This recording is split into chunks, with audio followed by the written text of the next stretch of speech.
안녕하세요. 9월 9일 수요일입니다. 9월 9일. 오늘 무슨 날 아닌가요? 9월 9일이. 9자가 두 번 겹치는 날인데 9월 9일. 아무튼 우리나라 한국 사람들이 9자를 좋아하니까 9월 달에 9일이니까 미신을 믿진 않지만 아무튼 기분 좋은 하루가 됐으면 좋겠습니다. 오늘 하루만이라도 좋은 일이 좀 많이 있고 좋은 소식들이 많았으면 좋겠습니다. 오늘 말씀은 고린도전서 12장 31절입니다. 너희는 더욱 큰 은사를 사모하라. 내가 또한 제일 좋은 길을 너희에게 보이리라. 아멘. 자, 바울이 고린도전서 12장을 마무리하면서 이제 고린도전서 12장에서는 은사에 대한 이야기들을 여러 가지로 했거든요. 성령의 나타남, 성령의 은사 이런 것들에 대해서 바울이 많이 말씀을 했어요. 병 고치는 은사라든가 방언하는 거라든가 여러 가지. 그리고는 은사에 대한 설명을 12장에서 쭉 하고 나서 마지막 31절에 와서 너희는 더욱 큰 은사를 사모하라. 이 말이 뭐예요? 방언하는 거나 성령에 나타나는 거나 병 고치는 거나 예언하는 거나 이러한 것들에 대한 어떠한 은사, 이것보다 더 큰 은사가 있다는 거예요. 그러니까 이러한 은사들 12장에서 말씀하는 이러한 은사, 하나님 은사라는 게 하나님이 주신 선물이라는 거잖아요.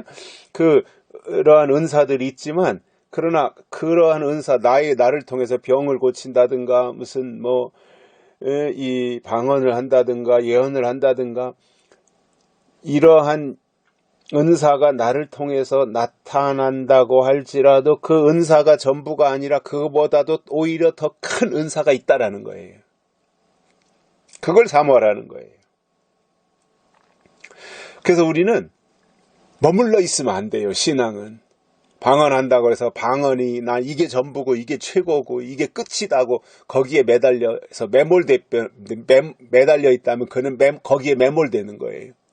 내가 병 고치는 은사가 있다, 이게 최고다, 그래서 나는 어디 가서 기도원을 차려야 되겠다 그래가지고 여기저기 가서 기도원을 차리고 사람들을 안수해서 또는 기도해서 병을 고쳐주고, 그러니까 이 병 고치는 은사가 최고다라고 생각하고 거기에만 몰두한다면 그 사람도 그 은사, 병 고치는 은사에 매몰돼 버려요. 그러니까 지금까지 대개가 그 은사를 나타냈던 사람들을 보면 오래 가지 못했고 또 끝이 안 좋았어요. 왜냐? 교만해지거든요. 나를 통해서 병을 고치고 이러니까 막 사람들이 몰려오고, 얼마나 많은 사람들이 과거에 할렐루야 기도원 같은 데도 보면 얼마나 많은 환자들이 거기에 몰려갔었습니까? 오살리 순복음 기도원 같은 데도 보면 한참 역사가 나타날 무렵에.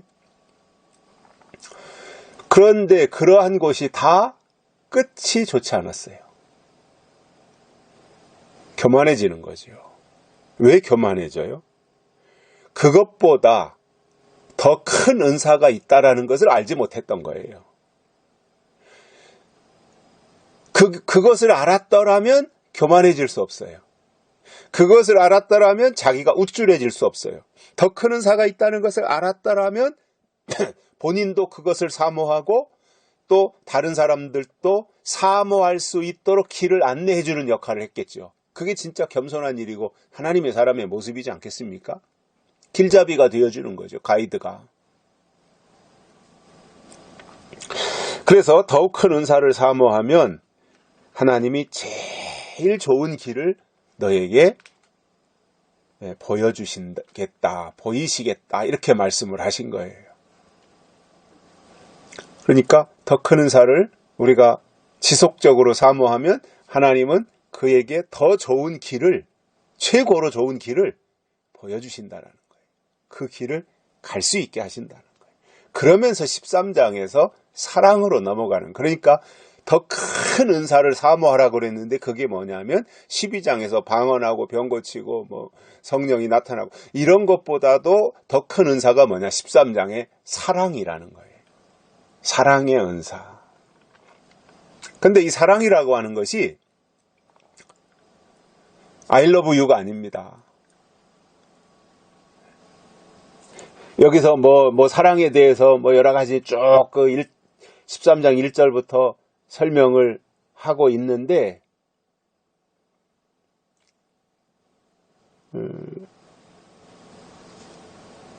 이 사랑이라고 하는 것에 대해서 사람들이 하나님, 내가 하나님 사랑해요 이렇게 말한다고 그게 사랑이 아니에요. 교회 안에서 성도들을 향해서 아무개님, 뭐 장로님, 권사님, 집사님 내가 사랑해요 이렇게 말했다고 해서 그게 사랑이 아니에요. 하나님을 향해서 하나님 사랑해요 이렇게 고백했다 그래서 그게 사랑이 아니에요. 물론 부분적인 어느 정도의 사랑의 표현은 될 수 있을지 몰라요. 마치 어린아이가 엄마를 향해서 아빠를 향해서 사랑해요 그러면서 볼에다가 뽀뽀를 하듯이 그런 애교스러운 모습은 될지 모르지만 성숙한 사람의 진정 어린 사랑은 그게 아니죠. 요한복음에서 예수님이 말씀하신 사랑이 뭐예요? 나의 계명을 가지고 지키는 자라야 나를 사랑하는 자니 이렇게 말씀하셨어요. 결국 하나님을 사랑한다고 하는 것은 하나님이 주신 계명을 사랑하는 거예요. 하나님 사랑은 계명 사랑이에요. 계명은 명령이에요. 때를 따라주시는 약속의 말씀이 있어야 하나님의 명령이 있는 거예요. 네? 계명이 있는 거예요. 그래야 그것으로 하나님을 사랑하는 거예요. 아니 그분의 뜻을 알아야 그분을 사랑할 수 있지. 그분의 뜻을 모르는데 내가 어떻게 그분을 사랑할 수 있어요. 그분의 뜻을 알아야 내가 제대로 그분 앞으로 갈 수 있지. 그분의 뜻이 뭔지 그분이 뭘 원하시는지 아무것도 모른다면 어떻게 그분 앞으로 갈 수가 있겠습니까? 그래서 하나님을 사랑한다고 하는 것은 계명을 사랑하는 거예요.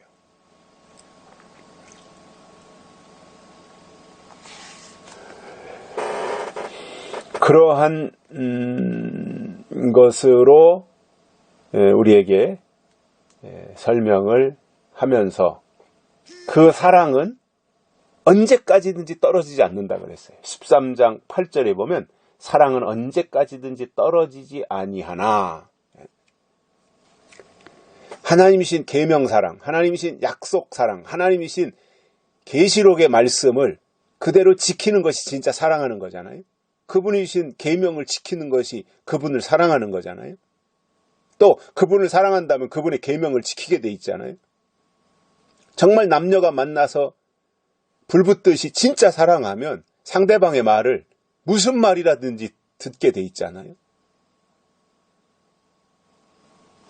그래서 그 사랑은 언제까지든지 떨어지지 않아요. 세상에서 남녀 간의 사랑, 이성 간의 사랑은 그 당시에는 불이 붙어가지고 죽을 듯이 사랑하는데 얼마 가지 못하더라고요. 연예인들 뭐 그렇게 해서 결혼해가지고 재밌게 사는 것 같은데 뭐 3년 만에 이혼했니 4년 만에 이혼했니 이런 얘기 나오는 것도 보면 세상에서의 사랑, 남녀 간의 사랑이라고 하는 것은 매우 조건적이구나. 어느 순간에는 불꽃이 튀어가지고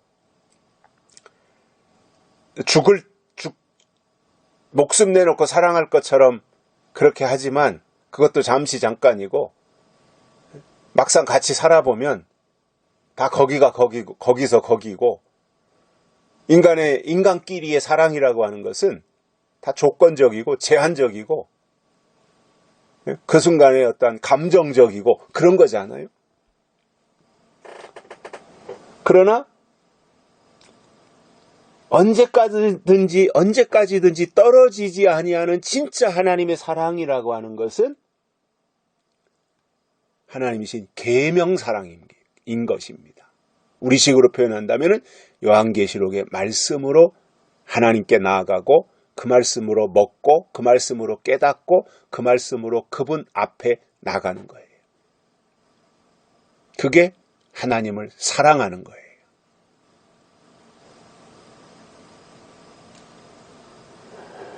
그러면서 13장 8절에서 바울이 무슨 얘기를 하느냐면은 예언도 패하고 방언도 그치고 지식도 패하리라. 이러한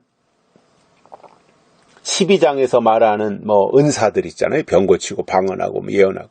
그거는 때가 되면 다 패하는 때가 있다라는 거예요. 끝나는 때가 있다라는 거예요. 그래서 부분적으로 알고 부분적으로 예언하던 그 모든 것들은 온전한 것이 올 때에는 부분적으로 하던 것은 다 패하신다 이겁니다. 온전한 것이 오면 부분적인 것은 다 끝난다는 거예요. 여기서 온전한 것이 뭐예요?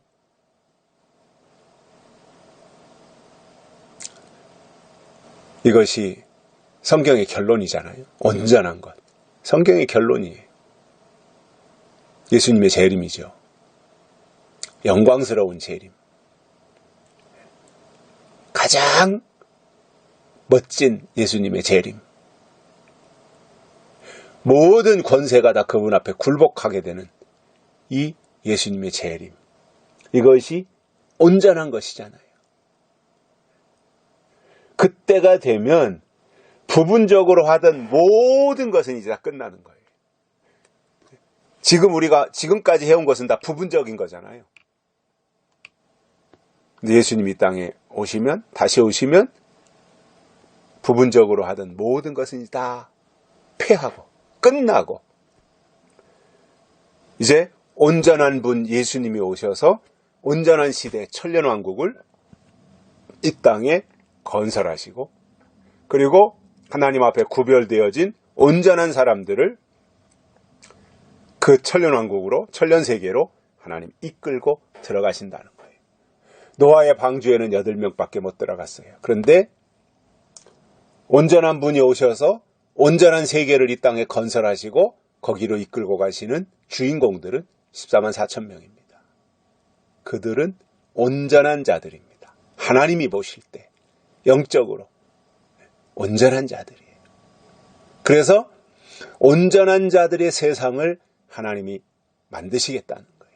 그동안의 세상은 구약이든 신약이든 뭐였어요? 다 불완전한 사람들이 지배했던 세상이에요. 불의가 지배한 세상이에요.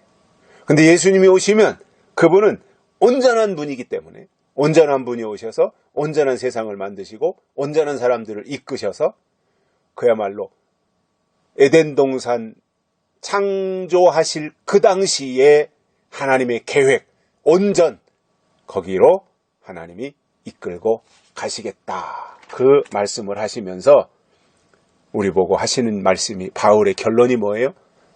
더 큰 은사를 사모하라. 지금 있는 것에 만족하지 말고 지금 가지고 있는 것에 거기에 매달리지 말고 더 큰 것이 있으니 더 큰 것을 사모하라.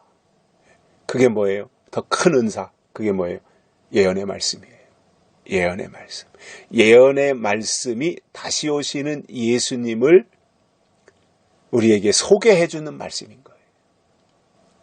그래서 예언의 말씀을 통해서 우리가 온전케 될 수 있고 온전한 분을 만날 수 있으며 온전한 세계에 들어갈 수 있는 것입니다. 여기까지 하겠습니다. 감사합니다.